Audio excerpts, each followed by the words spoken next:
Hi guys, I thought I would get on here again real quick. I always say that, so bear with me. I'm just getting used to kind of updating periodically like this instead of doing more when I was homeless. If you're just joining in after reporting domestic violence, I was homeless and I was documenting what was going on. And now I think I've finally moved into a new phase. Oftentimes people will try to rush you, move on. Why don't you get over it?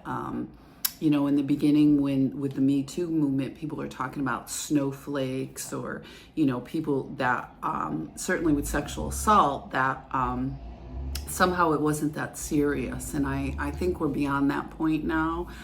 There's been a lot of cases coming out. There's a lot of talking. Certainly with some of the channels I follow, the backlash too now, because we've moved into a different phase where we understand some of this stuff, and now we're starting to go a little bit more in depth to it. And I won't use this video for that. I want to make a positive video. I know a lot of you have been asking for one, and it takes time. It really does.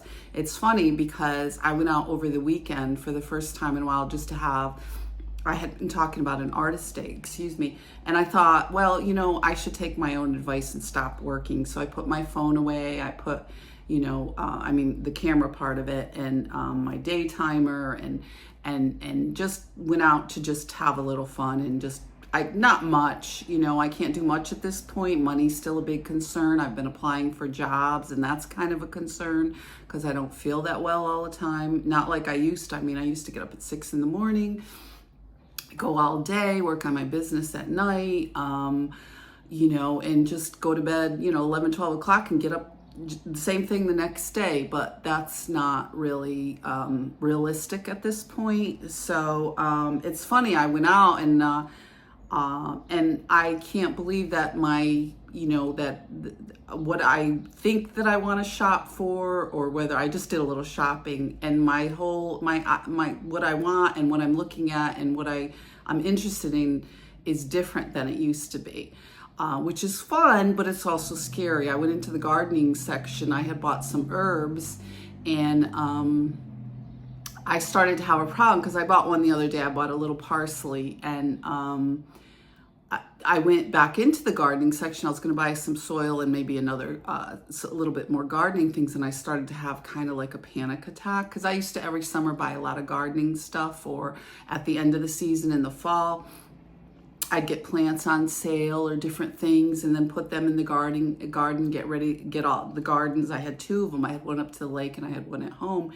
So I would often, this time of the year, be very busy. My hands would be in the dirt, and, that's why I never really kept my nails long, because I just loved, certainly back when I was first married, it was a great way to relieve that it was another way, and you'll find your own way to deal with some of that kinetic energy, that static energy. And certainly when you're in an abusive relationship, it helps. It helps to ground you, which is what I learned early on.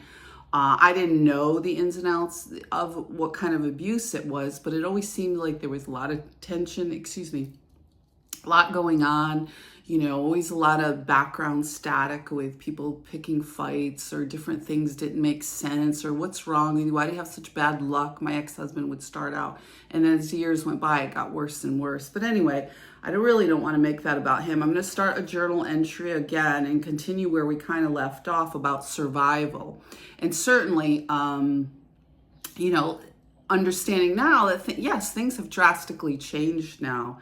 I'd like to make better, you start making different plans for yourself. I'd like to start making better videos, photography videos. That was one of the goals that with my own personal journal I was looking through. And certainly shout out for the Memorial Day weekend to all those that serve, to honor and also remember that we have these kinds of things that we can look forward to in our freedoms. And certainly when you're talking about domestic violence, because it's makes such an impact on your agency and your autonomy and your ability to just live your life and be who you are without these kind of constant attacks and this subliminal stuff that was going on, certainly in my life, and certainly with the economic abuse, certainly in terms of my career, which really made an impact on.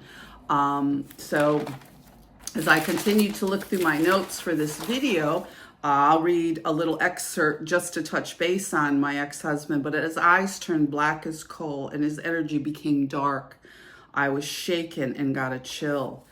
I thought everything would be easier. I'd have an easier schedule. So much was done. We were up to the lake, and I remember being in the lake and we were swimming and finally feeling a little happy and saying to him, you know, finally relieved that all these years of hard work, he'd always say, oh, everything's going to pay off. It's going to work out. We're going to have everything done and everything's going to be okay. And then finally saying to him, wow, look, look what we've accomplished. Everything, is finally falling into place. And he gave me such a cold look and he said, it's not going to go that way. And his eyes turned black and just an awful chill came over me. And it was so apparent, and he just like knew, and that was the start of what was to come. So it's been the first time I have felt settled and not in shock.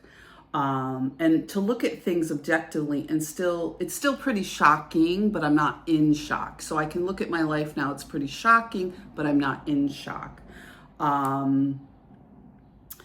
And I can't believe that everything's all gone. But now it's the opportunity to say, I can do something different. I'm finally at a place where I can move on. And certainly when I went out shopping, some of that, I had a little bit of a panic attack when I started with the gardening thing. I had to leave with the gardening stuff to get back to that story because it started to trigger, this idea of buying all this gardening stuff and gardening and doing this stuff in the summer. And I thought, well, that part of my life is over. And I was finally kind of okay with it. I'm like, okay, because it was just heartbreaking that my whole entire gardens were destroyed. It was so vicious. They were just destroying I had plants like that took 20 years to grow, big shrubs and all this stuff and garden, and they destroyed every single plant in the garden. So it's one of those things where they'll constantly put down, your hobbies or things you're interested in. So I could finally, when I was in the store, tell myself, breathe.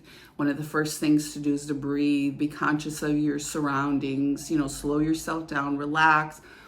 And then I thought, oh, what's going on with me? Why? So once I got out of the gardening section, I got outside, I started to, I was okay. And I just had to sit for a minute and think, okay, gardening is not going to do it for me today. So we'll have to move on to something else. So that's what I'm doing in this new phase. And I got off on a few different tangents here, but just to say, yes, it feels good to move into a different phase of this and finally move forward and start picking out different things and looking at different things and asking yourself, where do you want your life to go now? Be safe, guys.